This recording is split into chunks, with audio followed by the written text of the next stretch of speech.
buenos días, mucho gusto de estar con ustedes. Yo soy Gis Álvarez, diseñadora editorial y escritora, y conmigo está Nancy Bernadac, correctora de estilo y escritora. Y nosotros somos Gishu Escritoras. Y hoy estamos con ustedes para traerles un tema que sabemos les va a gustar mucho a todos los que les gusta el género del terror y sus subgéneros. ¿Qué tal? Buenos días. En una nueva charla para promocionar nuestra antología Gatos Negros y otras criaturas con temas sobre terror y sus subgéneros. Tenemos en esta ocasión a nuestra invitada especial, una querida escritora y talentosa escritora, que nos acompaña desde Ecuador. Ella también participó ¿está en ambos tomos? No, está en el segundo. Bueno, en el tomo 2 de Gatos Negros y otras criaturas, y pues ella es Wendy Romero. Hola, Wendy. Hola, Wendy. Hola, buenos días. ¿Cómo estás? Buenos días. Bien, muchas gracias. Veo que ya están navideñas, ¿no? Ya tienen los poquitos navideños ahí. Ya. Un poquito, pero bueno, de todos modos no perdemos el estilo gótico. Eso es Muchas gracias por acompañarnos, Wendy. No, gracias a ustedes por invitarme. Es un placer estar aquí. Gracias. Bueno, Wendy nos va a platicar sus amplios conocimientos, porque queremos aprender de ella, sobre lo que es la literatura gótica. Sí, y vampiros. Sí, ¿verdad? Porque aparte déjenos contarles que Wendy es maestra de literatura, entonces sí que sabe del tema. Sí. Así que muchas gracias, Wendy. Así que, ¿qué tal si empezamos y nos platicas un poquito del tema? Sí, claro. A ver, ¿por dónde empezamos? La literatura gótica. Es un género literario que se origina en Inglaterra, ¿sí? En la segunda mitad del siglo XVIII, comúnmente relacionado con el terror. Comúnmente, no estrictamente relacionado con el terror, pero comúnmente relacionado con el terror. Tiene un poco de romanticismo también, ya que nace en la misma época del romanticismo. Nace el romanticismo y por ahí mismo va entrando el género gótico, ¿no? Tanto es así que los primeros exponentes de este género, en sus primeras ediciones se los publica dentro del género romántico, porque no existía el subgénero de literatura gótica como tal, ¿no? Se le atribuye al autor inglés Horace Walpole, por aquí tengo mis notas, los nombres a veces son un poco complicados. Sí. Horace Walpole, con su novela El Castillo de Otranto, publicada en 1764, esa es la primera novela que se considera precursora del género gótico. En su primera edición, en sus primeras dos ediciones, se las publica como una novela romántica de terror. Okay. Como una novela romántica de terror. Ya en las siguientes publicaciones ya se la publica con el subtítulo de El Castillo de Otranto, una novela gótica, porque ya se acuña el término como tal. ¿Ya? ¿Alguna pregunta que quieran hacer hasta aquí o continúo? No, está súper interesante. Tú, adelante. Ok. La ficción gótica tiende a poner énfasis tanto en la emoción como en un tipo de terror placentero, digámoslo así. Déjame ponerme los lentes porque vamos a revisar nota. Ok. Está, mi Wendy. Ok, la ficción gótica tiende a poner énfasis tanto en la emoción, en las emociones del ser humano, como en un tipo de terror que se podría llamar como placentero. Y se la considera, como ya les dije hace un instante, se la considera una extensión del romanticismo, ya que el romanticismo per se era un género relativamente nuevo cuando se publica esta primera novela de Walpole, se la considera pues la primera novela gótica. Se desarrolla, esta novela fue publicada a mediados del siglo XVIII, en la segunda mitad del siglo XVIII, y luego de unos años de haber sido publicada se acuña el género gótico, ¿no? Como subgénero literario. Ya para finales del siglo XVIII se desarrolla más por escritores como Clara Reeves, Anne Radcliffe, Matthew Lewis, etc. Y en el siglo XIX toma mucha mayor fuerza, y eso se puede notar en la cantidad de autores que toman gran fama con este género durante el siglo XIX, como es Mary Shelley con Frankenstein, Edgar Allan Poe, Charles Dickens, Byron, y por supuesto, pues, Bram Stoker con su maravilloso Drácula, ¿no? Publicado en 1817, que ya vendría siendo, pues, finales del siglo XIX. Entonces, vamos primero a explorar de dónde sale esta palabrita tan escuchada, ¿no? Se la dice mucho, se la usa mucho, pero estoy segura que mucha gente no sabe bien de dónde proviene. Sí, y lo digo por conocimiento de causa, porque yo, desde que soy muy jovencita, desde que soy preadolescente, me he considerado gótica. ¿Por qué? Porque me gustaba la estética, porque me gustaba la literatura, porque me gustaba la música de este género, ¿verdad? Pero no sabía en realidad de dónde venía esta palabra. Hasta que ya comencé a incursionar en lo que es mi materia, que es la literatura, y entonces pues ya pude aprender lo que no sabía. El adjetivo gótico se deriva de la palabra godo, que son los godos. Los godos es un imperio germánico antiguo, más tarde conocido como alemanes, que fueron parte, claro, los alemanes, que fueron parte importante de la caída del Imperio Romano en Occidente. Y esto abre el nacimiento de lo que se conoce como la Europa medieval. Cae el Imperio Romano en Occidente gracias a la intervención de los godos y nace el medievo en Europa. Pero ¿qué tiene que ver estas personas, esta gente antigua de Alemania con la literatura y la estética gótica? ¿Sí? ¿Cómo se relacionan a los godos con la literatura de terror? Por su arquitectura. O sea, es como si una cosa no tuviera que ver con la otra. Pero de hecho, perdón. Estas personas antiguas que echaron a los romanos de Occidente, en la época medieval comenzaron a ser más prolíficos en cuanto al diseño de su propio estilo arquitectónico, que es el estilo godo o gótico, ¿sí?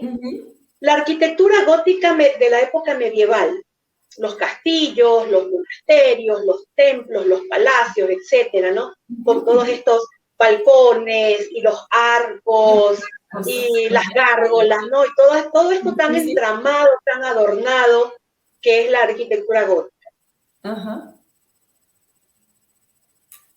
Este subgénero, el subgénero literario gótico, desarrolla historias que transcurren en todo este tipo de iconografía. Transcurren en castillos, monasterios medievales, cementerios antiguos, templos repletos de leyendas sobre magia, criaturas, la alquimia, las cruzadas, las reliquias, las maldiciones, etcétera, etcétera, etcétera.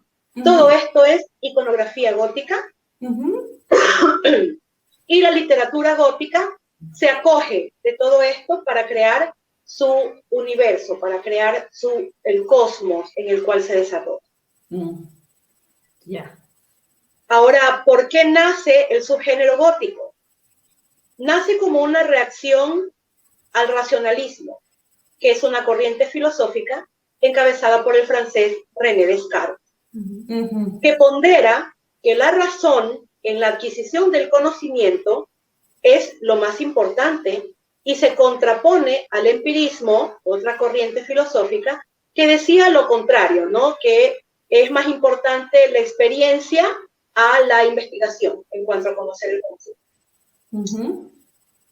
También el subgénero gótico nace como una respuesta también en contra a lo que era el movimiento de la Ilustración, otro movimiento filosófico de esta época que proponía que la humanidad solamente puede obtener conocimiento y felicidad por medio de la razón. Las emociones no, las emociones había que anularlas totalmente porque las emociones te vuelven débil, te vuelven vulnerable, te vuelven irascible y si tú no controlas tus emociones no puedes conseguir la felicidad porque las emociones te vuelven irracional, ¿ya? Entonces, en contraparte a esto, ¿cómo? Eso suena un poco contradictorio, ¿no? Lo que para ser feliz no debes de tener emociones, o sea, ¿cómo? Exacto, exactamente. Para ser feliz lo que tú tienes que tener es conocimiento, cultivar tu conocimiento, ¿ok? Las emociones no. El conocimiento, mientras más sabio tú eres, más en control tienes tus emociones, más socavas tus emociones. Y si tú careces de esta emocionalidad desbordante que es natural en el ser humano, tú podrás lograr la felicidad. ¿Sí? Esto es lo que proponía la ilustración. Entonces nace el romanticismo. El romanticismo llega para demostrar que este insaciable apetito por conocimiento se volvía demasiado frío al dejar por fuera a los sentimientos primordiales del ser humano. ¿Sí? Como lo son el amor, la pasión, el erotismo, el odio inclusive, ¿no? Entonces el romanticismo llega para demostrarnos que la emocionalidad no debe y de hecho no está peleada con el amor al conocimiento. Tenemos infinidad de novelas románticas en donde tenemos héroes y heroínas que son muy ecuánimes, muy amantes del conocimiento, muy lectores, muy investigadores, ¿no? Y que siempre están en el control de sus emociones, de que no se dejan llevar, porque esta mujer, ahí tenemos a el de Orgullo y Prejuicio, ¿cómo se dice? ¿Cómo? Mr. Darcy. Mr. Darcy. El odiado y adorado Mr. Darcy, ¿no? Tenemos un claro ejemplo, ¿no? Un hombre ecuánime, elegante, en control de sus emociones, muy racional el hombre, que dice que él no se puede enamorar de esta mujer porque no está a su nivel. Y sin embargo termina sucumbiendo ante ella. Y ella también, ¿no?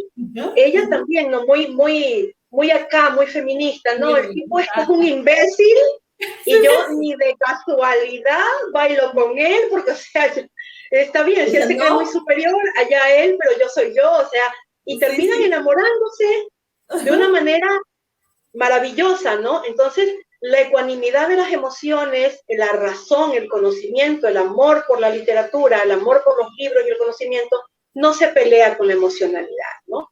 Por el contrario, pueden hacer buena mancuerna. Entonces, el romanticismo llega para demostrar que no están peleadas, que la racionalidad puede jugar junto con el amor, la pasión, el erotismo, la sensualidad, incluso el odio, y lograr alcanzar este ideal de felicidad sublime que propone o que proponía la ilustración y el racionalismo. Pero es aquí que el romanticismo, con todo lo que quiere abarcar, también se nos pone elitista, también se nos pone exclusivo. También se nos pone exclusivo. Claro, porque él quiere abrazar, ¿no? El amor, la pasión, la sensualidad, todo eso, pero está dejando de lado a una emoción. O sea, las abarca casi todas, pero deja de lado a una que es muy importante porque es posiblemente la emoción más primigenia que tiene el ser humano, que es el miedo. Y entonces es cuando llega el género gótico a decir, a ver, espérate. Aquí vengo yo, porque sí, muy bien todo lo que tú dijiste, hermano, pero te falta esto. Te falta esto. O sea, yo soy importante. Claro. No soy una emoción a la cual tenemos que eliminar. Al contrario, soy una emoción natural, primordial y absolutamente útil en el ser humano. ¿No? Entonces, llega el terror gótico para demostrar muy a su manera que el miedo también es útil. Sí, claro. Y entonces nace el subgénero gótico y es por esa razón que nace casi a la par que el romanticismo. Porque los escritores se comenzaban a notar este tipo de elementos que se podían utilizar en su literatura, se dan cuenta que el romanticismo sí todo muy bien, pero le faltaba algo. Y ese algo era importante. Y entonces nace el terror gótico como subgénero literario. Wow, genial. sí, qué interesante, ¿sabes? Porque como tú dices, nos da que hay el estilo gótico que está súper bonito, por ejemplo, en la arquitectura o en la literatura, pues está sí, en los libros, pues es genial, pero no sabe uno ni de dónde salió. Tú dices, me gusta y está genial, pero pues hasta ahí llegas, ¿no? Sí, era lo que me pasaba, ya les digo, cuando era jovencita, que a mí me gustaba mucho que la falda, que el vestido, que el corset, y la línea del ojo, las rayas acá, ¿verdad? Y el vampiro y la cuestión, pero yo no sabía bien de dónde salía todo esto. Ajá. Y me quedé en rockera gótica, ¿no? Y yo era feliz con mi corset y mi tontera, pero fue cuando realmente cuando ya entro a estudiar de lleno lo que es la literatura, que comienzo a aprender más acerca de ella, ¿sí? Y me dedico también a educar un poco, ¿no? A informar un poco a mis compañeros, a mis amistades con quienes teníamos gustos afines. Y por supuesto, no faltó la persona que ya sabía de todo esto, y entonces existe una bonita retroalimentación. ¿Sí? Entre las cosas que yo iba aprendiendo y las cosas que las otras personas me podían enseñar. Sí, qué padre cuando encuentras personas también que tienen conocimiento y los intereses similares a los tuyos, ¿no? Para que haya esta retroalimentación que tú dices, el intercambio de conocimientos o de información. Y aparte nos diviertes un montón. Sí. ¿Verdad? Y a mí me tocó ver que dentro del movimiento gótico, que es escueto aquí en la ciudad de Guayaquil, y lo era mucho más en esa época, todavía mucho más escueto. Había mucho hermetismo, ¿sí? La gente como que sabían cosas, pero que como que no estaban muy abiertos a compartirlo, porque siempre hay este lado de la ignorancia, que cuando una persona comienza a compartir las cosas que saben, ya lo ponen como, ay, este mango, se cree mucho. Ay, sí, tú muy importante, tú muy sabio, a nadie le gusta un sabelotodo. Pues, mentira, a mí me encantan los sabelotodos. Por favor, yo soy feliz con un sabelotodo. Me acuerdo que mi amigo Ander, Fabio, ustedes lo conocen también. ¿También participa? Sí, también está. Claro, por supuesto, también participa con nosotros. Cuando yo recién lo estaba conociendo, él venía mucho a mi casa y pasábamos horas y horas y horas conversando. Y él me decía, usted es muy sabio, usted sabe muchas cosas, que sí, que no, hasta que tocamos un tema del que yo no sabía nada. Nada, ok. ¿Sí? Que tuvo que ver con las guerras de Rusia, Crimea y todo esto. Sí. Y él estaba empapadísimo. Y yo era así. Sí, escuchando, ¿verdad? Escuchándolo, hasta que de pronto me dice, uy, perdón, le estoy aburriendo. Yo, ¿qué? De aquí no te vas hasta que me lo cuentes todo. Soy feliz con un sabelotodo. Soy feliz con una persona de la cual puedo aprender. Soy definitivamente una amante del conocimiento. Es que si el conocimiento no se comparte, no sirve de nada. No sirve de nada, exactamente, no sirve de nada. Bueno, entonces, hasta aquí, ¿clara la clase? Muy clarísima. ¿Sí? Lo bueno es que se va a quedar grabada porque no estoy tomando notas, porque si tomo notas ya no te escucho. Obviamente. Sí. Exacto. Cuando yo era profesora, yo les decía a mis estudiantes, luego les dicto, ahorita escúchenme. Sí, no, es que primero... Después yo les dicto para que tomen notas. Y para que me prestaran atención, les decía, préstenme atención que esto va en el examen. No lo tienen en el cuaderno. Luego ni lo pones, ¿verdad? Pero ustedes tomen atención. Bueno, continuamos. ¿Sí? Por favor. Listo. Entre 1765 y 1820, la narrativa gótica es bastante similar. Prácticamente todas las historias van básicamente de lo mismo. Y es a causa de su iconografía. Los cementerios, los castillos, las mazmorras, maldiciones, criaturas antiguas, vampiros, hombres lobo, demonios.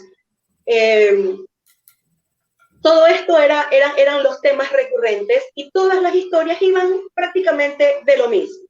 ¿Okay? Ajá. De ahí que en Inglaterra el género se agota rápido. El género no sobrevive mucho tiempo en Inglaterra y comienza a devaluarse.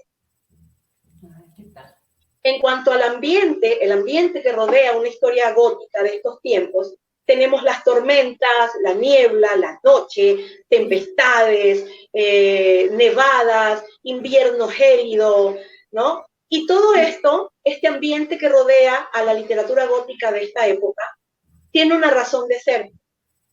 Y esa razón de ser es el invierno volcánico de 1816. Oh. Frankenstein de Mary Shelley nace durante el invierno volcánico de 1816.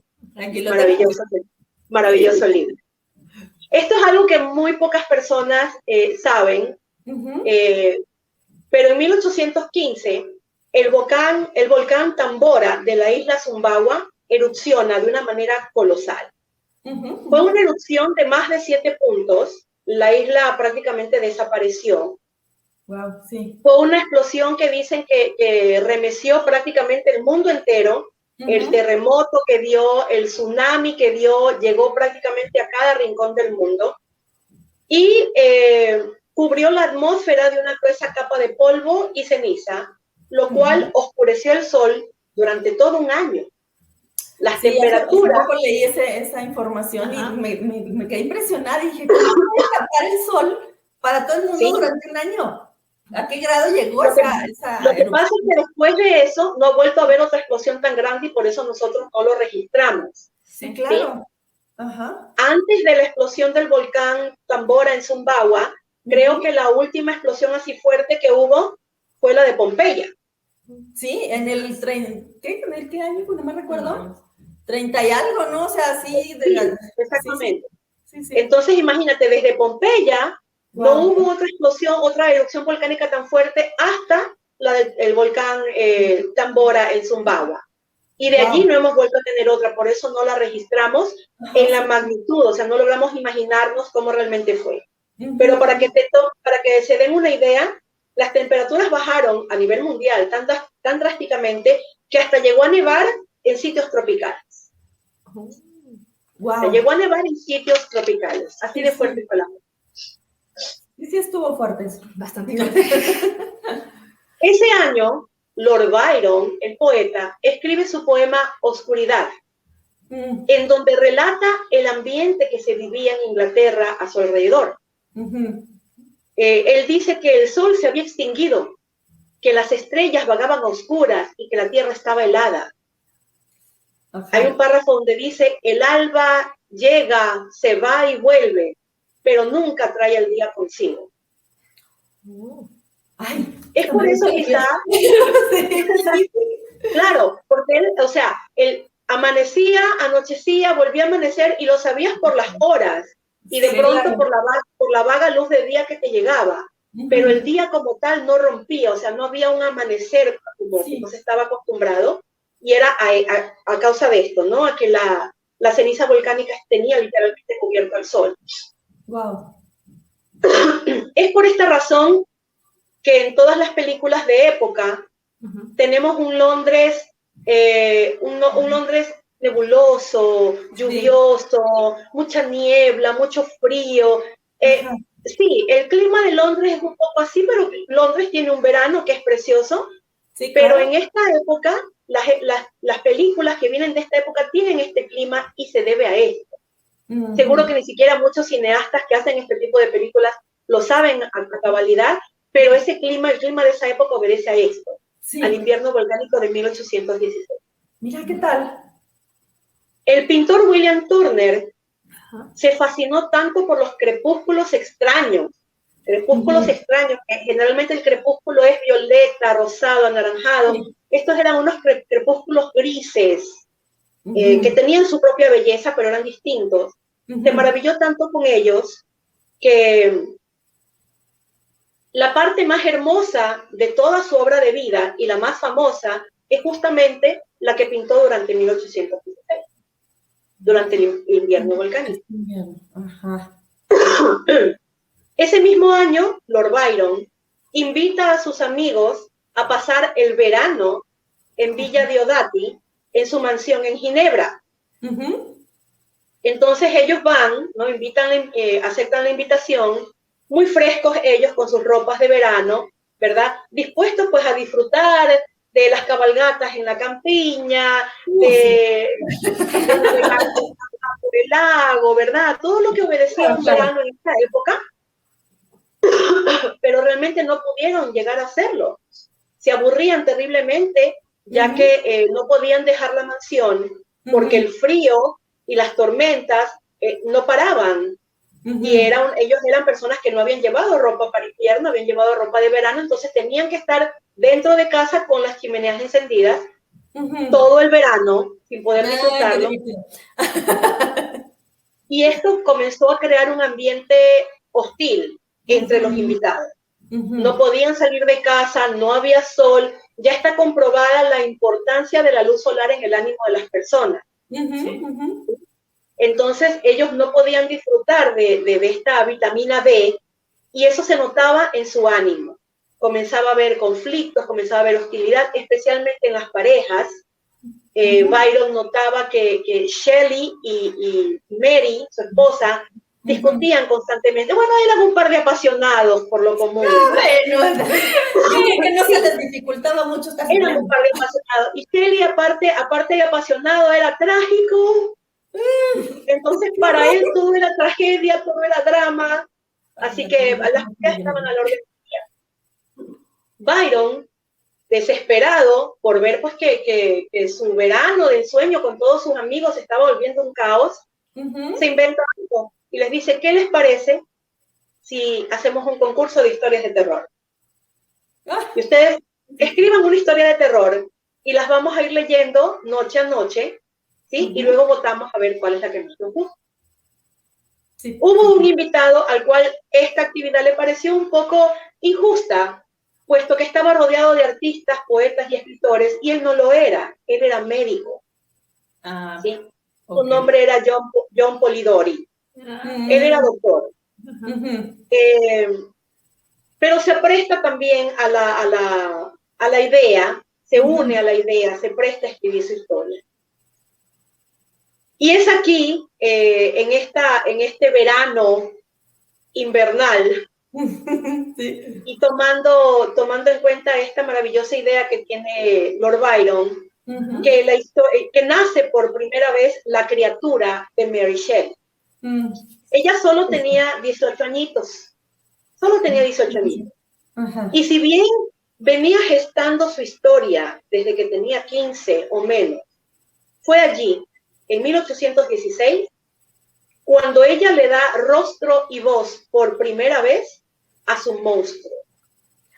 Qué emocionante. Y luego de eso, decide escribir su novela, El moderno Prometeo, que es como realmente se llama la novela de Frankenstein.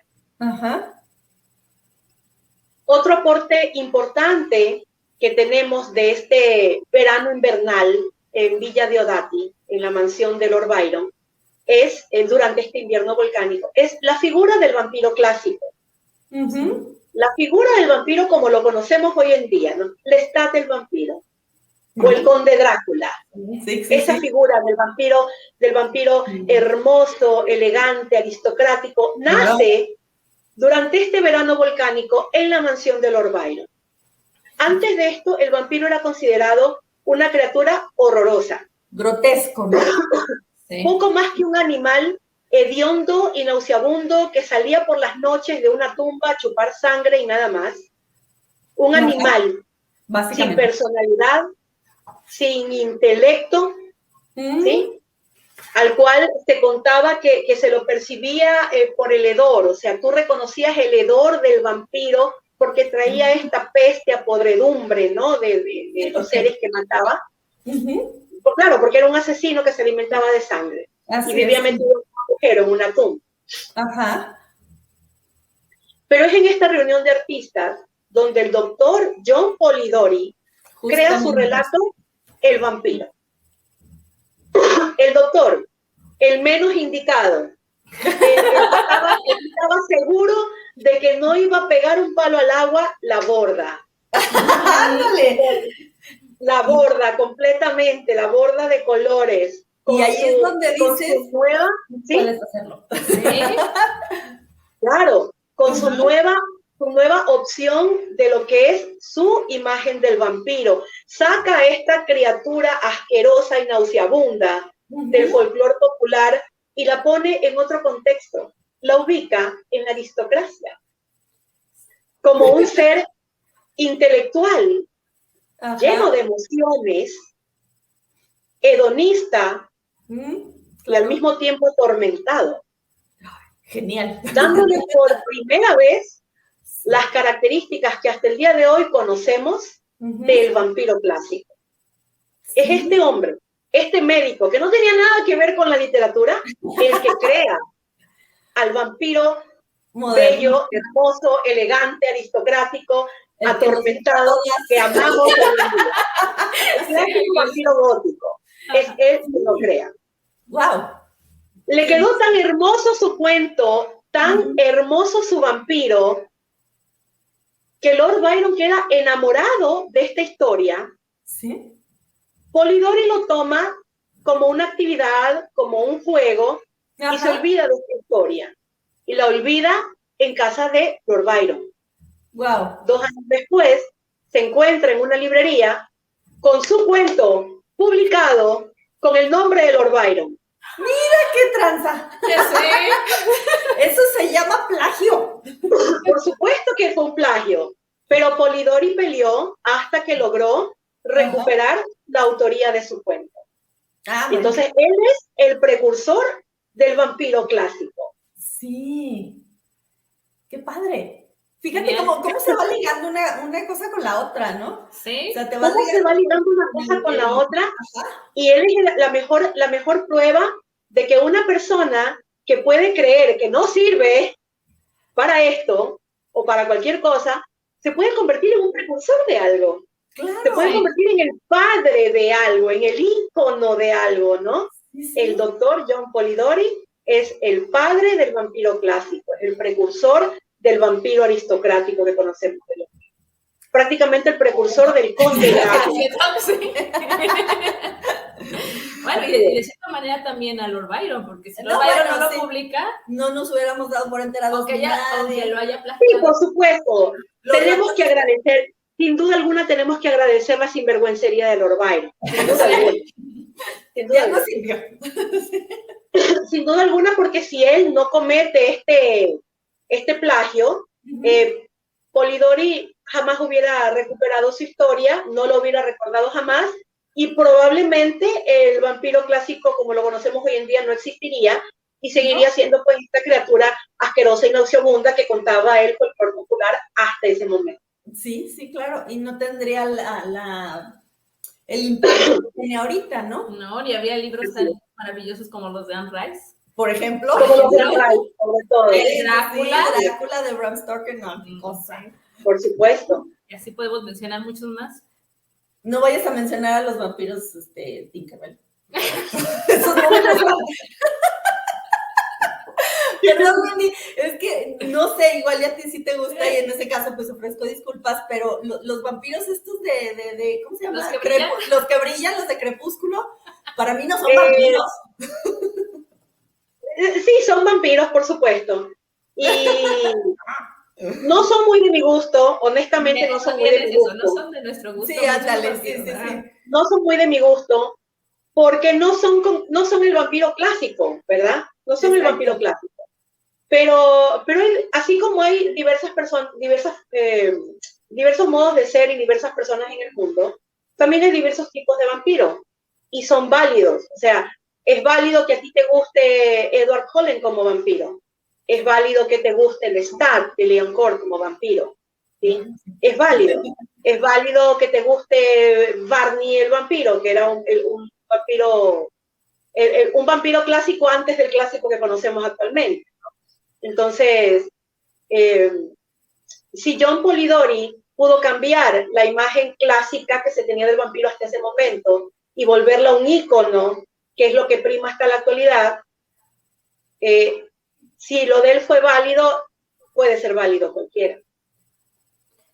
Pues entonces sí, no es cierto, y tan es así que Crepúsculo se volvió un fenómeno. Exactamente, se volvió un mundial, fenómeno un montón de público. chavitas Sí. y sí pegó prácticamente, como le decimos acá, ¿no? Les funcionó, ahora nosotras pues sí preferimos más la figura más clásica, sí. Porque pues la verdad es que imaginarme un vampiro brillando bajo el sol como que se me hace un poco curioso. Yo más bien digo que sale al sol y se derrite, pero bueno, cuestión de gustos y de opiniones, ¿no? Cuestión de gustos y de tener las ganas de innovar, ¿sí? Yo creo que Stephanie Meyer se atrevió y eso es importantísimo. Bueno, eso es importantísimo, atreverse. Atreverse es importantísimo. Y yo creo que Stephanie Meyer cumplió con eso, ¿no? Como autora, cumplió con eso, con la importancia de atreverse. Ella se atrevió a crear algo nuevo en cuanto a vampirismo. Ella dijo, suerte o tripa, pues si no, si cuela, y si no, ¿verdad? Sí. Si cuela y si no, me da pena, como dicen por ahí. Pero ella cumplió con esto, con tratar de innovar, y le fue bien, afortunadamente. Tuvo sus detractores, como también los tuvo en su momento, y lo sigue teniendo la propia Anne Rice, lo sigue teniendo el propio Bram Stoker. Sí, claro. ¿Sí? Porque eso siempre va a haber, pero ella cumplió con atreverse y tuvo éxito con eso. Y es como entonces, dicen, ¿no? Puede que haya que lo que tú vas a decir ya lo haya dicho otra persona, pero no lo dice de la misma manera que tú. No lo dice de la misma manera, exactamente. Y en ese caso, yo como Voltaire, o sea, puedo no estar de acuerdo con lo que dices, pero defenderé hasta la muerte tu derecho de decirlo. Yo soy así con la literatura. Y no lo era antes, es algo que ha ido evolucionando en mí con los años, con la edad, con la madurez, ¿no? Esto de defender todos los tipos de literatura. No hace mucho, 10 años atrás apenas, yo le echaba toda la tierra del mundo a 50 sombras de Grey, por ejemplo.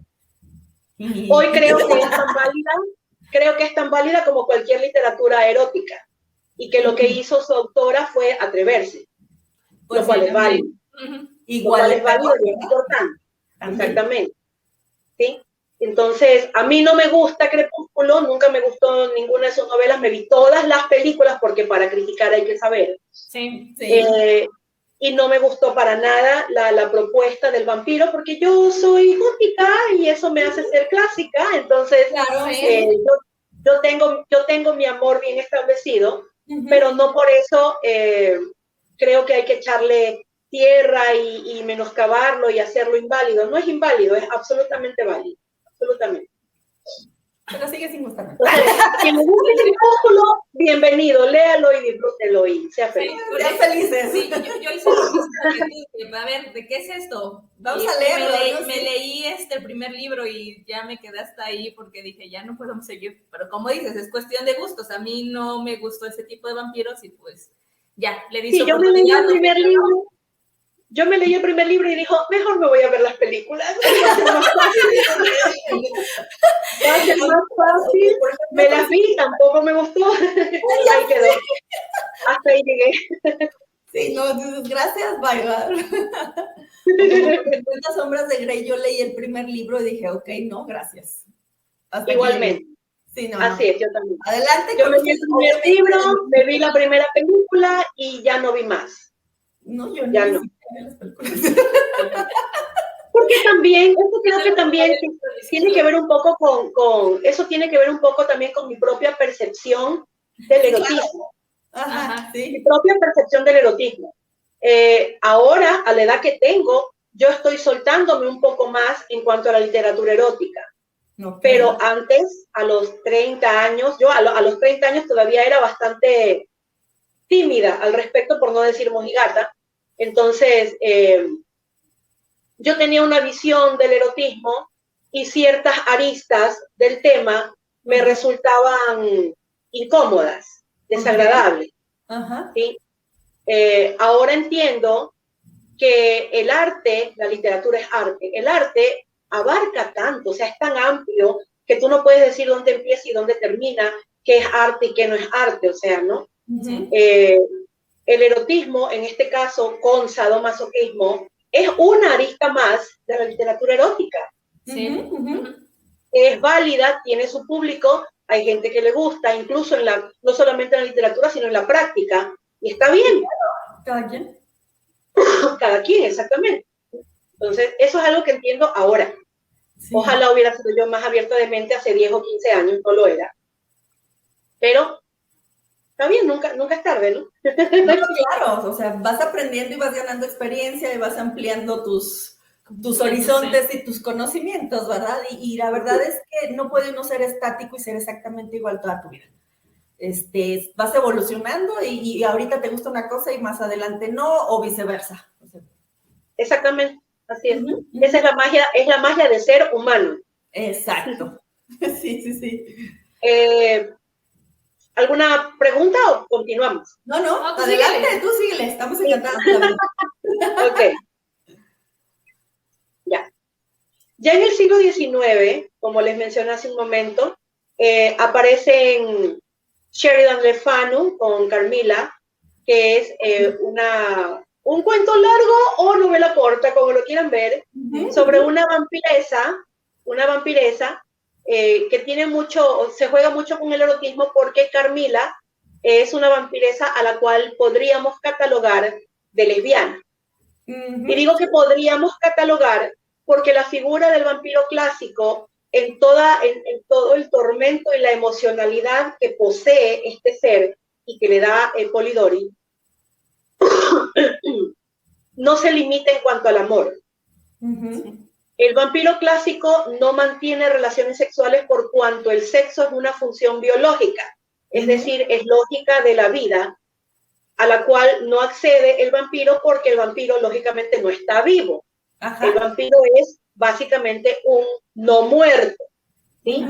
Que no está vivo, no tiene funciones biológicas, por lo tanto no mantiene relaciones sexuales. Ese es el vampiro clásico. Como no mantiene relaciones sexuales, no se limita en cuanto a la expresión de su amor. Su bien amado puede ser una mujer, su bien amado puede ser un hombre, porque su amor no está supeditado al género o al sexo del otro vampiro o de la otra persona. Y eso lo vemos claramente en los libros de Anne Rice, por ejemplo, ¿sí? Donde Lestat, a lo largo de toda su historia, de toda su saga, ha tenido varios bien amados. Algunos, la mayoría, han sido del género masculino, pero también ha tenido bien amadas del género femenino. Sí, claro, sí. Y no tiene que ver con su apariencia física o con su género como tal, sino con lo que él percibe de los restos de alma que todavía tenga este ser dentro de sí. Entonces, por eso digo que a Carmilla podríamos catalogarla de lesbiana, porque ella se enamora propiamente de una chica. ¿Sí? Ese es uno de los exponentes del siglo XIX. Tenemos al gran Edgar Allan Poe, que parte con el corazón delator, ¿verdad?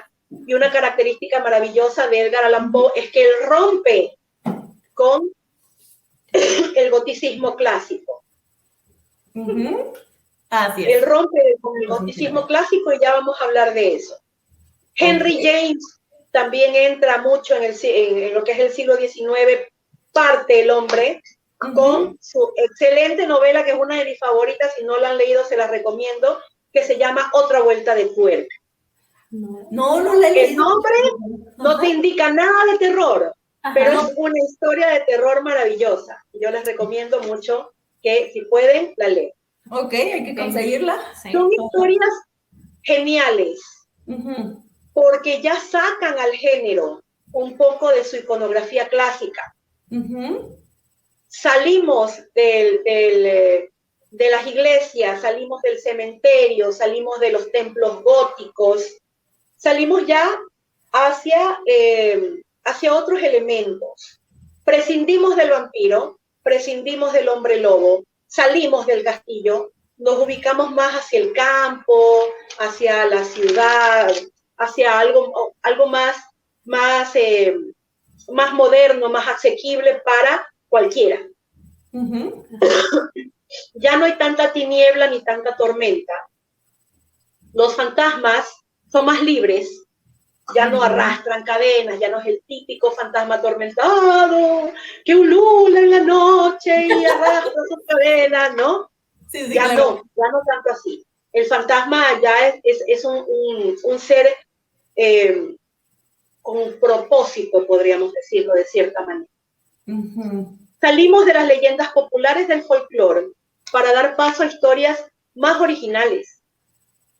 Se consideran obras más representativas del terror moderno. Se recurre un poco ya al erotismo, al amor enfermizo, ese que no crea, sino que arruina, a la depresión como causa del terror, la angustia, la soledad, lo sobrenatural. Estos son elementos que se evidencian mucho, sobre todo en la literatura de Poe, pues sabemos perfectamente que el mismo Edgar Allan Poe era un ser atormentado. Era un ser que padecía de depresiones, un ser dañado en su emocionalidad, volcado al alcoholismo, volcado a la drogadicción. Entonces era un ser atormentado en toda regla y él creo que hacía un poco de catarsis de todo lo que lo atormentaba en vida por medio de lo que escribía, ¿no? No podemos olvidarnos del español Gustavo Adolfo Bécquer, que a mediados de 1800 incluye en sus leyendas relatos de miedo, y a finales de 1800 al hermoso, maravilloso Oscar Wilde, quien incursiona en este género, mezclándolo con un poco de humor en El fantasma de Canterbury. Sí. Luego, pues ya pasamos concretamente a las primeras décadas del siglo XX con otro de mis amores, de los amores de mi vida, que es Howard Philip Lovecraft, con su terror que mezcla lo gótico con la ciencia ficción. Una cosa maravillosa el hombre, ¿eh? Sí. Una cosa maravillosa, porque hasta que llega él, a nadie se le había ocurrido traer el color que llegó del espacio, o este ser que viene de las profundidades y que es el Dios destructor de todo. Y crear toda una iconografía, crear toda una mitología alrededor, ¿no? Su literatura entera es un compendio mitológico especial del mundo que él crea alrededor de este Dios terrible llamado Cthulhu o Chutulu, o como le quieran llamar, porque hasta aquí nadie se pone de acuerdo cómo se pronuncia. No nos lo dijo. Eso es algo que solo lo sabía Lovecraft y nunca nos lo dijo. El terror restante, ¿no? El terror restante de Cthulhu. Ese momento, hasta que él llega, a nadie se le ocurrió esta maravillosa idea, y eso es lo que lo pone a él como un ícono en lo alto, ¿no? De un género propio que crea él mismo y que se trata del mismo. O sea, una cosa maravillosa, una cosa impresionante. Tanto se ocupó él de crear toda esta mitología propia que crea un idioma propio, que crea una Biblia propia, que hasta el día de hoy hay muchas personas que siguen creyendo que el Necronomicon es un libro real. Pues no. Pues no. Siguen creyendo que el Necronomicon es un libro maldito antiguo que existe. Pues no. Y no creo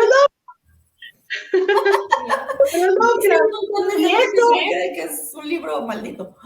En el momento en que pasa eso, en que tú inventas algo que con el tiempo la gente comienza a creerse que es real, la hiciste. Sí. Eres inmortal. Sí. Eres inmortal. Totalmente. Es lo que hizo Lovecraft, es lo que hizo Bram Stoker, y es lo que hizo Anne Rice también.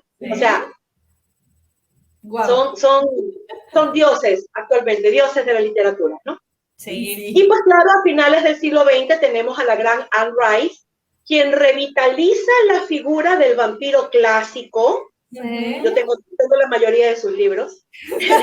Revitaliza, ella retoma otra vez, se olvida de Poe, se olvida de Lovecraft. Ella quiere traer nuevamente al vampiro de John Polidori, al vampiro clásico, a este vampiro que sale de un castillo vestido con sus arandelis, con su actitud aristocrática, porque desciende de quién sabe quién, ¿no? Hedonista, totalmente amante del placer, aderezándolo con un erotismo que sin ser del todo explícito es maravillosamente sensual, y trasladando a este vampiro hedonista y aristocrático a la era moderna. A vivir los embates de lo que es el siglo XX, los finales del siglo XX. Sí. Pero ¿qué pasa? Que ya en la era victoriana, estamos hablando de 1837 a 1901, el género gótico pierde popularidad.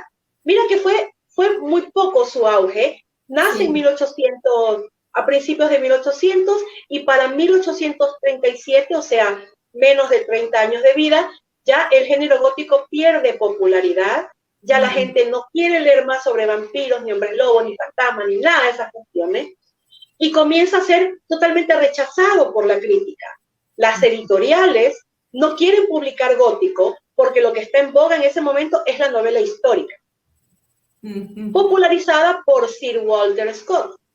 Entonces, con mayor razón, si es un noble el que te viene a decir esto es lo que pega ahorita, no, pues ¿quién eres tú, humilde mortal, para venir a decirle que no? Entonces, decía lo que te decía. Entonces, las editoriales comienzan a promover la novela histórica y el gótico se va perdiendo poco a poco. Esto muy a pesar de que el género gótico estaba entrando, quien lo creyera, en su fase más creativa, porque estos escritores clásicos que crearon el género gótico y que propulsaron el género gótico, van dejando admiradores, que es lo que siempre ocurre, ¿no? Uno de chiquito, yo a los 13 años leí Drácula de Bram Stoker y yo dije, ay, yo quiero escribir sobre vampiros algún día. ¿No? Por ahí empiezas, ¿no? Sí. Por ahí empieza. Entonces, todos estos propulsores del género gótico tenían sus fans que comenzaron también a inventar con la pluma, a crear su propio universo gótico. Las editoriales le cerraban las puertas. Esta gente joven que estaba incursionando con su propia goticidad no tenía cabida, y es entonces cuando se ponen de moda los Penny Dreadfuls. Los Penny Dreadfuls, o en español, desgracias de a centavo, podría decirse, que son historietas cortas que se vendían junto con el periódico del día por un penique. Entonces, así es como estos escritores góticos jóvenes comienzan a hacerse famosos poco a poco, sin amasar gran riqueza, porque obviamente si venden historias a un penique, pues es muy poco lo que te vas a ganar. Me suena como a la publicación. Pero lo importante era ir haciéndose un nombre. Lo importante era ir haciéndose un nombre poco a poco. Exacto. Y la gente de a pie que compraba su periódico, de pronto veía este Penny Dreadful. ¿Cuánto cuesta? Un penique. Me lo llevo para leerlo mientras en mi descanso, en la hora del almuerzo, una cosa así.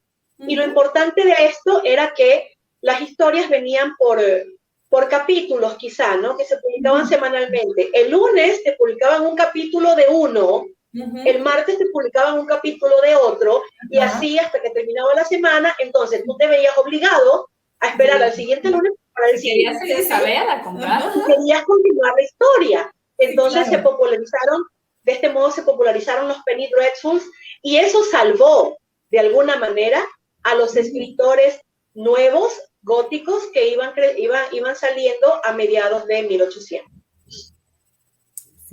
En Norteamérica se pone de moda Edgar Allan Poe, que como ya hemos dicho, pues ya no usaba elementos clásicos góticos, sino que él entraba más en la psicología de los personajes. En las historias de Poe no hay criaturas monstruosas infernales. La criatura monstruosa infernal en las historias de Poe es el hombre, que dejándose llevar por sus pasiones, a menudo descendía a la locura. Como él, un poco. Sí. Los críticos ingleses deploraban a Poe, haciendo mofa de sus cuentitos alemanes, a lo que él respondía que el terror no es alemán ni tiene nacionalidad, sino que viene del alma del ser humano, como cualquier otra emoción humana. Poe, que era de profesión periodista y crítico literario, como tal, defendía al terror como un género literario legítimo y lo convierte en su bandera, lo convierte en su modo de decirle al mundo o de continuar gritándole al mundo que el miedo es una emoción humana, la emoción humana más primordial y posiblemente una de las más importantes que tiene el ser humano, que es totalmente válida, que es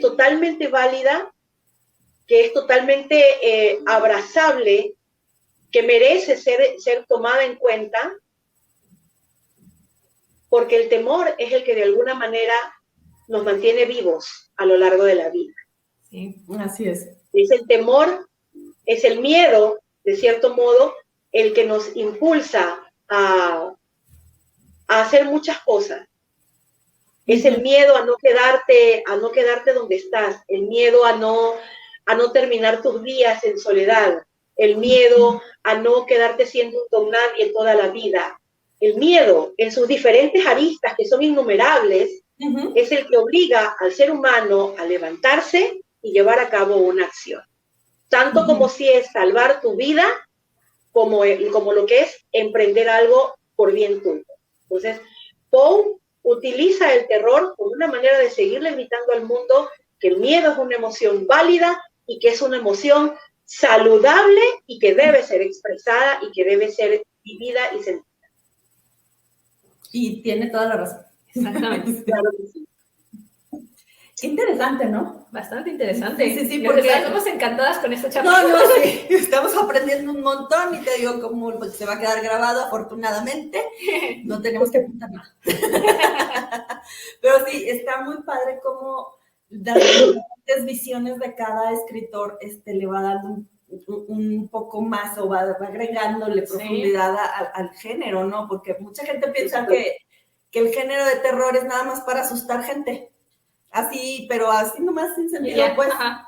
Pues no. Y nada que ver. No, y aparte todo lo que puedes vaciar una historia de terror y todo lo que va contando Wendy de que se va uniéndose de cierta manera y va creando más aristas y va creando más motivos, pues es que es excelente. De hecho, ahorita me acordé que Anne Rice precisamente escribió Entrevista con el vampiro para hacer una catarsis de ella de la pérdida de su hija, ¿no? Entonces, ahí está lo de el terror y el miedo y a sacar esa parte de los miedos ocultos que tienen las personas dentro de los propios libros, y es lo que es parte de todo esto.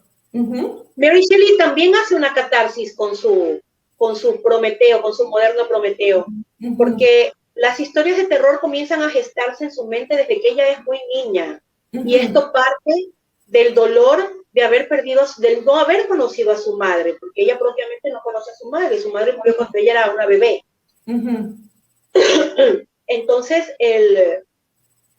todo este miedo de vivir una infancia huérfana, prácticamente, porque aunque tenía padre y tenía madrastra, pues no es lo mismo la vida sin una madre. Sí.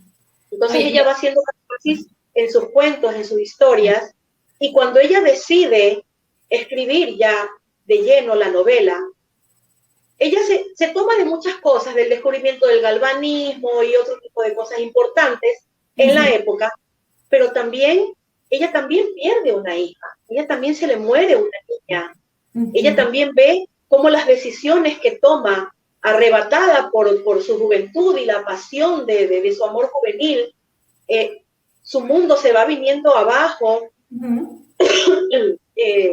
abandonada por su marido, o sea, tantas cosas que le sucedieron. Ella se vuelca a la escritura de una manera frenética, como un afán frenético, y así va volcando todo su dolor en su monstruo, que si bien vamos a ver, el monstruo de Anne Shelley no era monstruoso solamente en apariencia física. Claro, pero por dentro era su propia alma atormentada, trasladada a este monstruo que no entendía de dónde venía ni cuál era su lugar en el mundo. ¿Sí? Entonces, el monstruo de Frankenstein no era otra cosa más que el propio dolor de Mary Shelley filtrándose por las obras de esta novela gótica. Sí. Poe hace lo mismo. Hace lo mismo. toda la destrucción de su vida, todo el sufrimiento que lo llevaba a autodestruirse, se filtra también en las páginas de sus novelas, en donde ya digo, las criaturas infernales, demoníacas, que no existen aquí. Aquí la criatura infernal y demoníaca eres tú mismo, tus propias emociones, tus pasiones oscuras que te dejas llevar por ellas y terminas enloquecido, cometiendo algún error, ¿no? Que es lo que te termina llevando a un enloquecido final. Ahí tenemos en la historia del corazón delator, por ejemplo, que este hombre, llevado por su ambición, cegado totalmente por su ambición, decide matar al anciano, y luego su propia conciencia la que comienza a acuciarlo, hasta que el hijo termina declarando: yo lo maté y aquí lo enterré. Sí, ¿no? O el marido que se comienza a volverse loco por la cotidianidad, la áspera cotidianidad que vivía, termina primero mostrando su crueldad en un animal indefenso, luego asesinando a su propia esposa, emparedándola, creyendo que tapó su crimen, y luego pues vuelven estos maullidos del gato negro, que no es otra cosa que su propia conciencia, porque el gato estaba emparedado, no hay manera de que alguien lo escuchara. El gato estaba metido en la pared, no hay manera de que alguien lo escuchara. Es su propia conciencia la que termina llevándolo a la locura de aceptar su crimen y pues lo lleva a la perdición, ¿no? Sí. Todo eso es catarsis, pura catarsis. Sí. Y como dice Stephen King, ¿no? Se crean horrores ficticios para superar los horrores reales. Exactamente, una frase maravillosa que es muy real. Sí, tiene toda la razón. Tiene toda la razón el señor King. Así es. Bueno, pues pregunta, señorita, que hasta aquí llegó la clase. ¡Ay, qué bien! No, todavía nos falta hablar más de vampirismo, porque ese tema es inagotable. Okay. Inagotable. Inagotable el tema del vampirismo. Un tema que nos encanta, bueno, a Nancy y a mí nos encanta el tema. Nos fascinan los vampiros. Sí, a mí también me gusta mucho el tema del vampirismo. Ajá. Sí. De hecho, yo el primer acercamiento real que tuve con la literatura de vampiros fue con Anne Rice, pero no fue con Entrevista con el vampiro, fue con La Reina de los Condenados. ¿Te fuiste al último? Me fui al último de la trilogía, porque abarca mucho más. Y yo recuerdo que quedé súper fascinada con ese mundo que había creado Anne Rice y su propia versión de los vampiros y cómo habían surgido, porque ella también tiene su propia versión de cómo surgieron. Exactamente. Ella crea su propia mitología también, en cuanto a la aparición de los vampiros en el mundo. Sí, ella crea su propia iconografía también.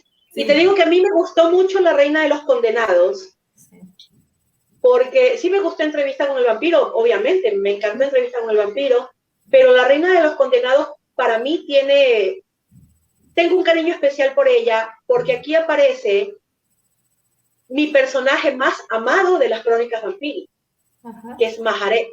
La vampiresa pelirroja. Sí. Ella es mi personaje mimado de las crónicas vampíricas. Ok. ¿Sabes cuál es el arma? Ella es propiamente la madre de la humanidad. Sí, en La Reina de los Condenados te dejan claro eso, que Majaret es propiamente la reina de la humanidad. Y la reina no, la madre de la humanidad. Y como tal, ella durante todos sus siglos, ha hecho todo lo posible por cuidarla. Ella ama a la humanidad. Ella ama a los seres humanos. ¿Ya se leyeron El Príncipe Lestat? Voy a la mitad, aquí lo tengo. Cuando lo termine, no voy a hacer voy en la página 87. Entonces no voy a hacer ningún tipo de spoiler. No, por favor, no voy a hacer ningún tipo de spoiler, pero sí te voy a decir que yo lloré mucho con ese libro. Bueno, acábalo pronto. Sí. No, lloré mucho con ese libro. Llegó un momento que lloraba con ese libro así, no, ¿por qué? ¿Por qué me hiciste eso, Rice? ¿Por qué me hiciste eso?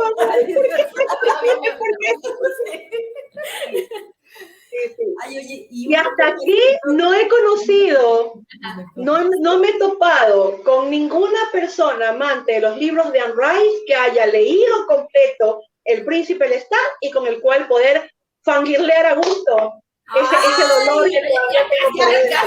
Te prometemos que lo vamos a leer y luego nos echamos una buena fangirleada. Todavía no he encontrado a nadie con quien poder fangirlear a gusto este dolor que lo he grabado aquí. Apúrate, por favor. Y luego me lo prestas. Sí, vas a ver, te lo prometemos, lo vamos a leer y nos echamos una buena fangirleada porque aparte amamos a los vampiros. Y yo amo a Anne Rice con locura, tengo casi todos sus libros. Yo también. ¿Ustedes sabían que fue un médico el que había inventado o el que había creado la imagen o la figura del vampiro clásico? Sí, no tenía la menor idea y después como, wow, qué padre. Yo sí tenía una idea de John Polidori. Realmente muy padre. Ajá. A mí me sonaba el nombre, pero la verdad es que no me acordaba de qué. Claro. La verdad es que es muy padre que este caso, ¿no? De John Polidori, que haya sido un médico que no tenía nada que ver con esto, el que se ha considerado hoy en día como el padre del vampiro clásico, de la figura del vampiro clásico. Sí, claro. Y es que sabes que aparte te da como así ánimo, ¿no? ¿Cierto? Así como te emocionas, ¿no? Dices, bueno, no tengo que haberme echado una carrera entera en creación literaria o en literatura o qué sé yo, para hacer algo interesante, hacer algo padre, ¿no? Hacer algo que pueda trascender incluso. Sí. Pues no hay que tener una carrera completa, pero pues sí también. Bueno, sí hay que tener conocimientos, hay que leer mucho. Exacto. Porque también, como otra vez dice Stephen King, para poder escribir tienes que leer. Si no tienes tiempo para leer, no tienes tiempo para escribir. Así es. Claro, exactamente, así es. Sí. A ver, hay que echarle ganitas. ¿Qué nos puedes contar de este? Porque seguramente también sabes mucho de este. No alcanzo a ver. Es Drácula. Ah, ok, Drácula. Ya, ¿qué pasa con Drácula?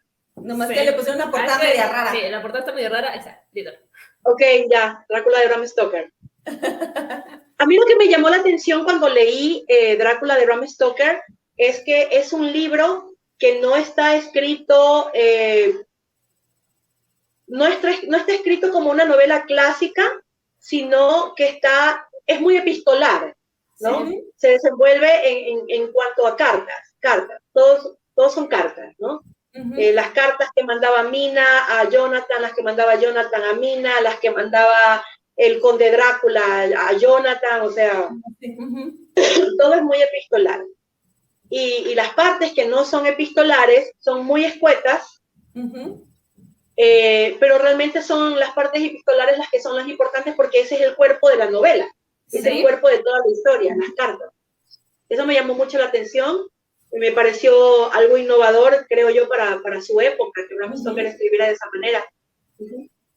Sí, de hecho, ¿verdad? No es como muy común. No es muy común porque la técnica epistolar no es muy sencilla de hacer. No. Porque puedes estar narrando en segunda persona y hablándole a alguien en particular y concentrarte en esos detalles es complejo a veces, ¿no? Sí. Es un poco complejo, sí. Tienes que estar muy en ello y haber leído bastante algunos, ¿cómo se llama? Exponentes de esa técnica, ¿no?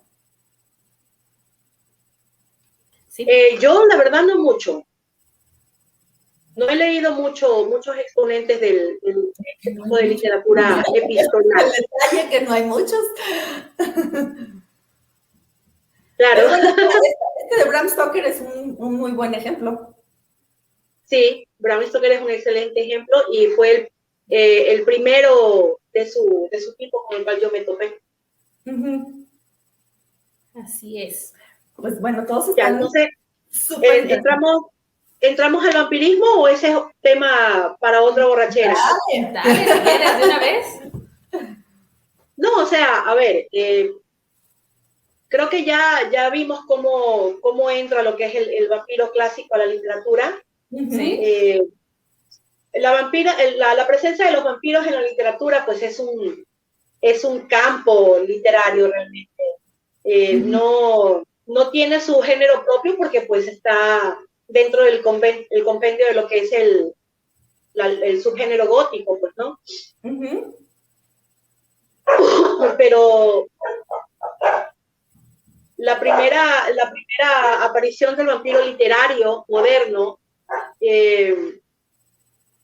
se producen justamente en baladas góticas del siglo XVIII, porque ya hemos establecido que la figura del vampiro era muy folclórica. Sí. Era muy folclórica, muy de leyenda, de folclore, de leyendas del pueblo, ¿no? Que ya estaba establecido esto de que incluso en una época de epidemias a la gente se le enterraba con el sudario, ¿verdad? ¿Cómo se dice esto? Que se las envolvían en sudarios, pero antes de cerrar el sudario se les metía una piedra en la boca. ¿Sí? Se les metía una piedra en la boca porque decían que de esta manera esta persona no iba a poder revivir como vampiro, o sea, no iba a poder levantarse y alimentarse. ¿De dónde sale esta costumbre de enterrar a las personas con la piedra en la boca?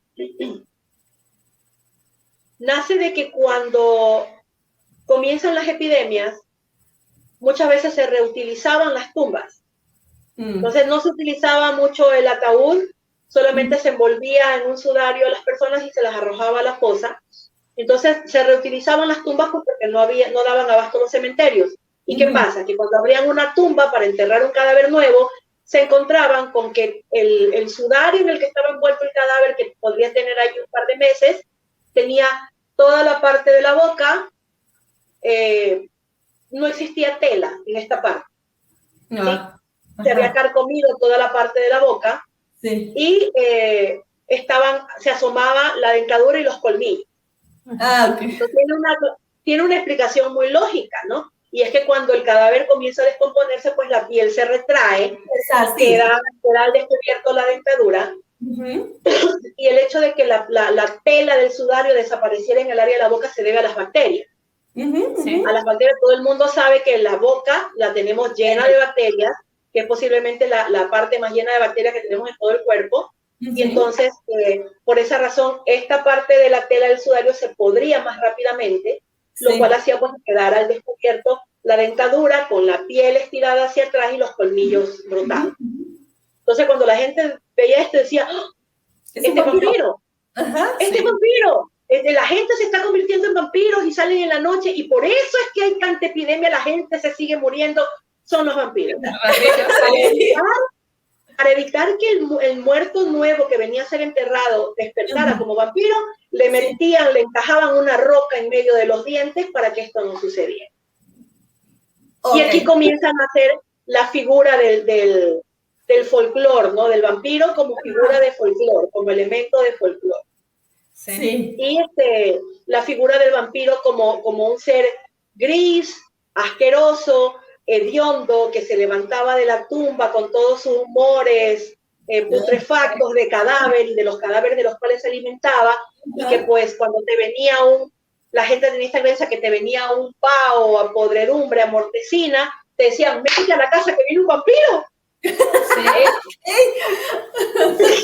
Entonces así es como comienza la leyenda del vampiro. Durante el siglo, en las baladas góticas del siglo XVII, siglo XVIII, y esto cambia brutal y radicalmente de ámbito con la novela de Polidori.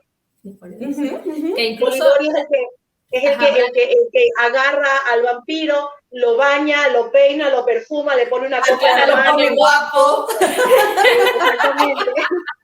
Es Polidori que nos gusta, ¿verdad? que cambia totalmente la figura del vampiro. Sí, y que incluso Bram Stoker en Drácula habla de eso, ¿no? Cuando John va hacia Transilvania, todo el mundo lo empieza a ver raro. A prevenir de los vampiros y a decirle que va a pasar eso, que puede ver o sea, se aprovecha precisamente de todo este folclore para tratarlo en la novela. Exactamente. Siendo pues que el vampiro de Bram Stoker también es un aristócrata. Claro. Sí, y otra que lo menciona es Sunrise. Sunrise también habla de esa mitología y por qué los vampiros son así, ¿no? También lo menciona por ahí. Exactamente. Cierto. Ay, me hubiera encantado que esté aquí Fabio. La mejor persona para hablarte de vampirismo era Fabio. Ay, ¿qué tal? qué lástima que no. Sí, hombre, que no pudo. Bueno, Sí, no está, ¿verdad? Que no está aquí. Pues bueno, igual y después se anima a platicarnos algo sobre Sí, hacemos sobre un vampiros, capítulo pues especial sí. solo de puros vampiros. Sí. Sí, Y a ver si puede y se anima, ¿no? A participar. Entonces, bueno, es Polidori el que cambia la historia, la figura folclórica del vampiro y pues luego se populariza en los relatos de terror, ya en un corte más pulido, en un corte más obviamente literario, ya como literatura propiamente.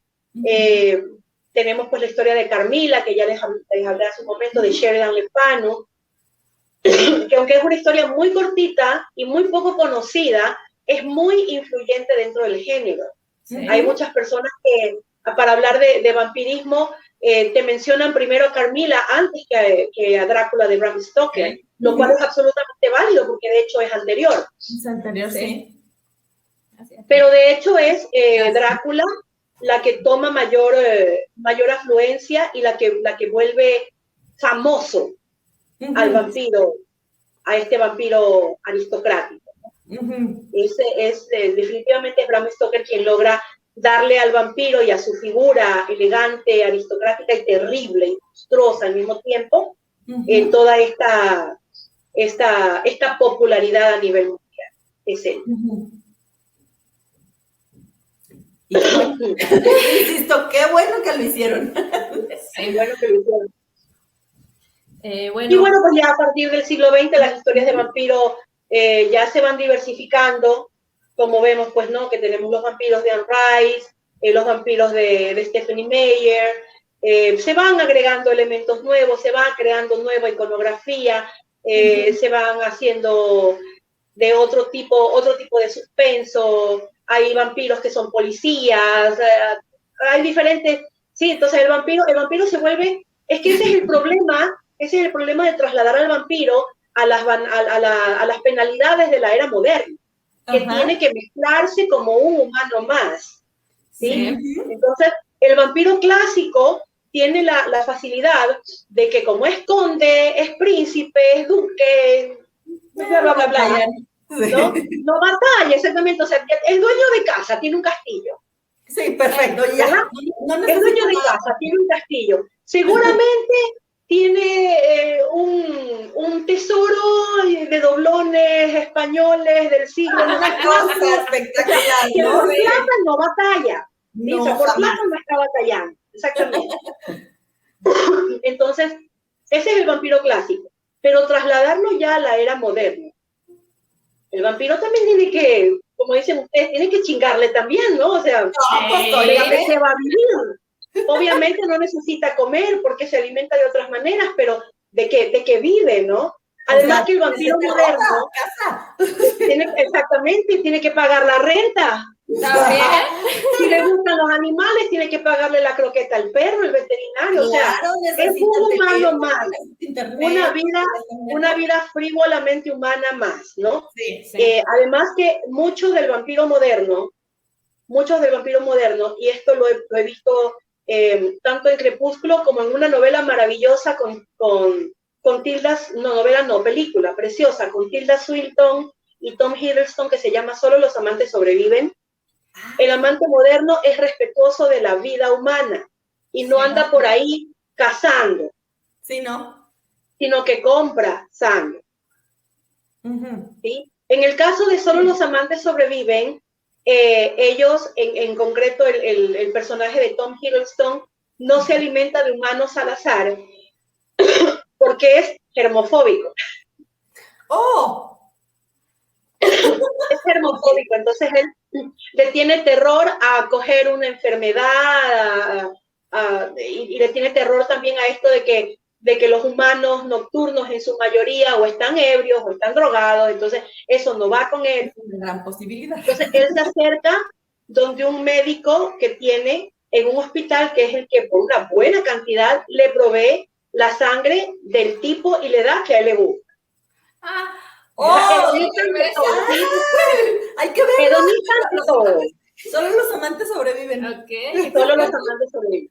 O sea, de todas maneras, hedonista ante todo, porque ya que voy a comprar, que sea del tipo de edad que a mí me gusta. Claro, ya está pagando. Obvio. Está pagando, está Como pagando cuando muy vas a bien, comprar un buen vino, pues no vas a comprar el que sea, exacto, no te gusta. exactamente. No es lo mismo comprar, aquí le digo a mis amigos, no es lo mismo comprar el vino del Tutti que te cuesta $3 a comprar con un Chardonnay en un lugar bueno que Exacto. te sirves menos de media copita y estás ahí adorándolo medianoche, ¿no? ¿Verdad? Exacto, exacto. Por lo menos, sí. Puro negativo, la más rara de las sangres. ¿En lo En negativo? lo negativo, sí. Sí, sí es cierto. Y dices que aparte de la edad específica que le gustaba, ¿verdad? Es como el año Claro. del vino, que no te vas a tomar uno del año pasado. Claro, es que no, digamos que no tienen el mismo valor nutricional Sí. la sangre de un anciano que la sangre de una persona de sus 20, por ejemplo. Por ejemplo, Sí. exacto, sí, sí. Sí. Qué interesante. Yo supongo que debe ser eso, ¿no? De no tiene el mismo valor nutricional o no le otorga la misma vitalidad al vampiro, no le otorga la misma vitalidad la sangre de un anciano, de un octogenario, que la sangre de un muchacho sano en la flor de su juventud. Sí, tiene menos. Y aparte de saber más bueno también. No sé, se me ocurre. Puede que sí. Uno nunca sabe. Aunque tengo entendido, lo leí por ahí y no recuerdo dónde, posiblemente fue en Drácula o lo escuché en alguna de las tantas películas que se han hecho, que la sangre de los niños es más dulce que la sangre de los adultos. Ajá. De ahí, por ejemplo, puede ser que en la película Drácula de Bram Stoker, la que es con maravilloso Gary Oldman, Ay, sí. mi viejito bello, Dios te guarde y me dé a mí la llave. Ahí lo tenemos, mira. Que Dios lo guarde y me dé a mí la llave. En esta película vemos que, por ejemplo, a Lucy le gustaba raptar bebés. Sí. Ajá, sí. Puede ser que sea parte de ese elemento, ¿no? De que la sangre de los bebés es más tica, es más nutritiva. No nutritiva, deliciosa, más dulce.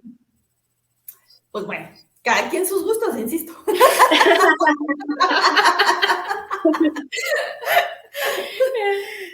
No, pues está súper interesante. La verdad es que es un tema que da para mucho más rato, ¿no? Porque puedes pasar de así como estás viendo hasta ahorita, que como empezó la mitología de los vampiros horribles y asquerosos, a cómo ha llegado ahorita que tienen que trabajar para ganar su lana y pagar la renta.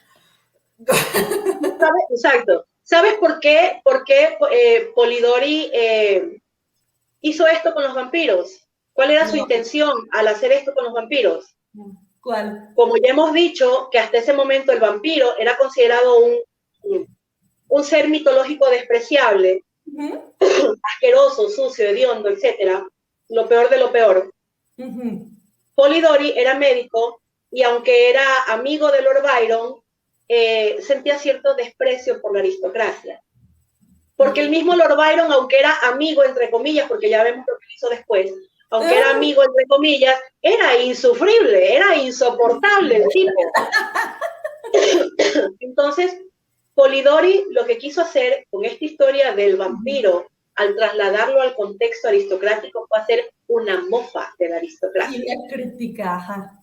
Una crítica, quiso hacer una crítica, quiso burlarse de la aristocracia, poniendo a posiblemente la peor criatura mitológica que tenía Europa en ese momento al mismo nivel de Lord Byron.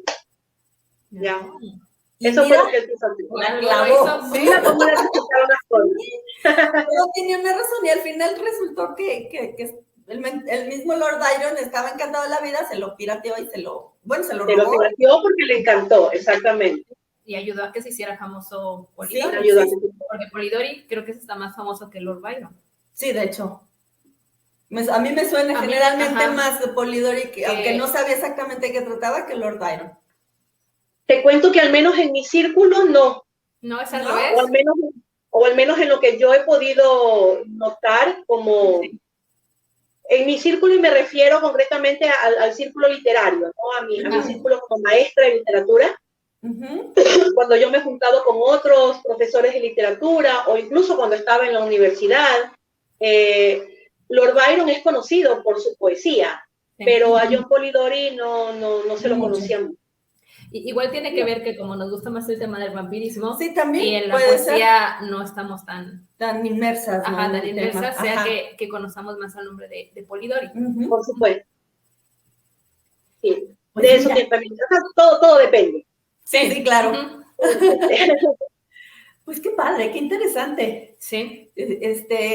Al menos en lo personal le he aprendido un montón ahorita con esta plática, porque pues bueno, uno le gusta el género, lees algunas cosas, te gustan los vampiros, pero así un conocimiento ya más profundo como el que tú tienes, pues sí estaba retirada de algo así. Y está excelente. No, sí, encantadas de la vida. Bueno, podríamos hacer en otro momento y de pronto quizá ya con compañía, ¿no? Que sería sumamente grato. Un episodio concretamente de vampiros. Estaría muy bien, estaría genial. Sí. Y si Fabio se nos une, mejor todavía, y así ya todos juntamos lo que sepamos al respecto, ¿no? Claro. Muy bien. Sí, no, yo encantada. Sí, bueno, pues perfecto, vamos a organizarlo. Bueno, ya para despedirnos, Wendy, ¿algo que desees agregar? Algo que yo desee agregar, pues que lean literatura gótica, que es maravillosa. Sí. Tenemos cientos de exponentes, uno mejor que el otro, cada uno muy a su estilo. La literatura de terror en general, no digamos solamente la literatura gótica, porque la literatura gótica es un subgénero de la literatura de terror, pero lean terror. No le tengan miedo al miedo. El miedo es una emoción humana, es la más primordial de las emociones humanas, como decía Edgar Allan Poe y como lo ponderaban los mismos góticos de principios de tiempos. Una emoción que es la que nos impulsa, la que nos levanta, es el resorte que nos obliga a levantarnos, no solamente para poner a salvo nuestra vida, sino para emprender cualquier cosa que tengamos en mente. Y lean sobre todo eso, lean. ¿Les gustan los vampiros? Lean sobre vampiros. ¿Les gusta Crepúsculo? Lean Crepúsculo, da igual, pero lean, por favor. Eso es importante. No perdamos el amor a la lectura. Se está perdiendo mucho. No permitamos que eso. Tienes totalmente de acuerdo. Y bueno, a nosotros nos queda más que agradecerte, Wendy, por esta increíble plática. Hemos disfrutado mucho. Sí, súper interesante. Muchísimas gracias a ustedes. Ha sido un placer estar aquí. Fue un placer realmente retomar, volver a recordar y tomar notas así, investigar un poquito también lo que no tenía muy fresco de la época en que yo enseñaba. Ha sido muy bonito. No, y para nosotros... Ha sido como volver a dar una clase. Excelente. Nosotros encantados. La vida no fue una delicia estar aquí. Muchísimas gracias a ustedes por este momento. Ha sido muy grato. Gracias a ti. Y los invitamos a comprar Gatos Negros y otras criaturas. Por favor. Tomo 2. Wendy participa en ambos tomos. En ambos. Historias. Así es, no se los pierdan. No se los pueden perder, están geniales. Muy buenas. Los pueden encontrar en versión electrónica, versión pasta blanda y versión pasta dura. En Amazon.com y Amazon México. Y en Amazon del resto del mundo, pues es la versión electrónica. Exactamente. Y bueno, muchas gracias a quienes nos están viendo, a quienes nos escucharon. Gracias. Muchas gracias a ustedes, muchas gracias a todos los que nos están viendo. Compren el libro y no se olviden de leer. Así es. Gracias, Wendy. Hasta luego. Hasta luego.